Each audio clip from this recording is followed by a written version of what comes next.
Abraham, the bird butcher.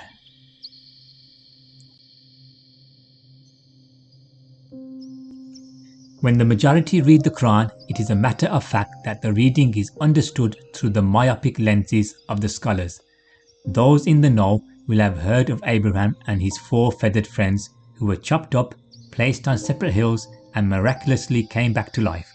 What wisdom you get from this is beyond me, but here is the verse and then Ibn Kathir's tafsir, explanation, if you can call it that.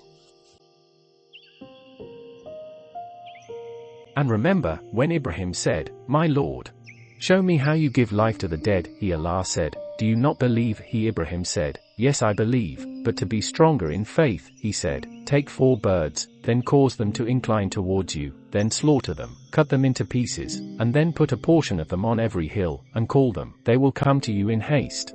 And know that Allah is Almighty, All-Wise."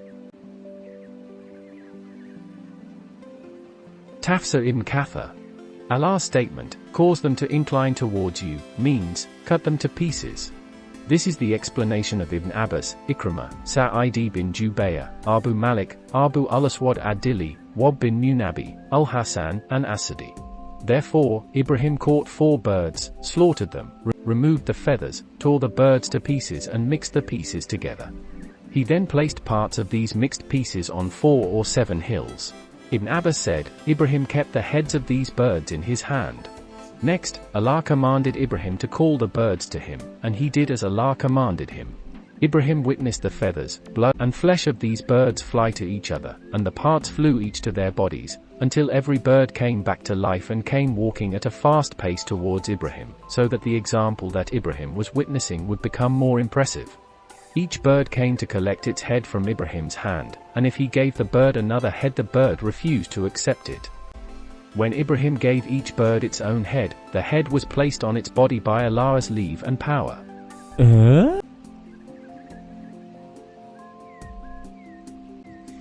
We will now look at the Quran, but one important observation to note is that there are no words in 2:260 stating the chopping up of the birds in the graphic way Ibn Kathir has described. The use of "give life to the dead" must have thrown the great scholars of the past, who have been blindly, unquestioningly followed by the majority of the scholars to the present day and no doubt the future. What you shall see is the context of the verse in which Allah is telling us how we can reform ourselves by bringing a new way of life which He gives us in His revelation, the Quran, and what previous messengers had revealed to them.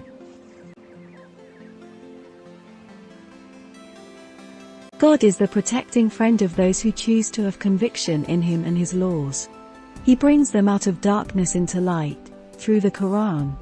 And those who reject the truth, their patrons are false authorities, idols, religious leaders, and satanic humans. They bring them from light to darkness. As a consequence, they have chosen fire to be their companion. They will abide therein. Think of the one who adamantly argued with Abraham about his Lord because God had given him power. Abraham said to him, "My Lord is He who gives life and causes death." He answered, "I give life and cause death." Abraham said, "God makes the sun rise from the east, make it rise from the west." Thereupon the rejecter remained dumbfounded. God does not guide people who choose to do wrong. Later on, came another king in the dynasty of Nimrods, his name, Nebuchadnezzar, 630 to 562 BC. He invaded Jerusalem, oppressed Israelites and enslaved them. 100 years of tribulation passed before King Cyrus of Persia liberated them and reinstated them back in Jerusalem. The similitude of this history is as if someone passes by the ruins of a town and wonders if that town could ever come back to life again, and God causes him to die for 100 years and then revives him. He thinks it was only a matter of a day or a part of it. He even finds his food, drink, and donkey standing beside him. God creates you in the wombs of your mothers, in bone and flesh. And when the matter became clear to him, he said, "I know now that God is able to do all things."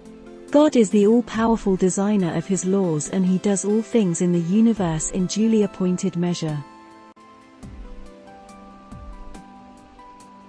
Abraham wanted to understand the laws of revival of nations. "O my Lord, show me how you revive dead nations." God said, "Do you believe not?" Abraham said, "Surely, I do, but only to satisfy my heart, how I will revive my living dead people." God said, "Take 4 birds and train them with affection to you, and then leave them apart on separate hilltops. Then call them, they will come in quickly. Then know that God is almighty, wise." At Abraham's call the birds came flying back to him. This is how mankind can be brought to the truth with decent admonition and training, giving them a new life. In training their people, all messengers of God advise that spending wealth according to God's way is like sowing a seed that brings 7 numerous shoots, each shoot with 100 grains. This is how God increases the reward according to his laws of recompense. God is infinite. Noah. Those who spend their wealth according to God's way and afterward do not follow their giving with reminders of their generosity or injure the feelings of the recipients, their reward is with their Lord. No fear shall be on them, nor shall they grieve. The society will return their generosity in this life as well. Kind words and respecting people's honor is better than charity after which their dignity is injured. God, the rich, the clement, provides everyone without return or obligation. O you who have chosen to be graced with belief, do not cancel your charity by reminders of your generosity or by injuring the self-respect of the recipients, like those who spend their wealth for show-off. This kind of behavior contradicts the true belief in God and his laws of recompense. Charity has been ordained to help individuals and not to hurt them, and God has promised you manifold reward. But a seed would not grow on a dusty rock, upon which rain falls and washes it clean. Such will not receive any reward for their doings. God does not guide those who deny such realities. The Quran explains with metaphors and similes how to train people in the right method to get the best result. Instead, we get Monty Python dead parrots with zombie reincarnation. Only from the scholars. Only from the scholars, brothers and sisters.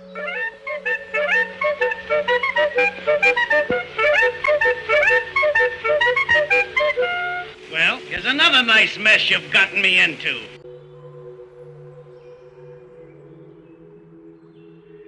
The Quran Unchained.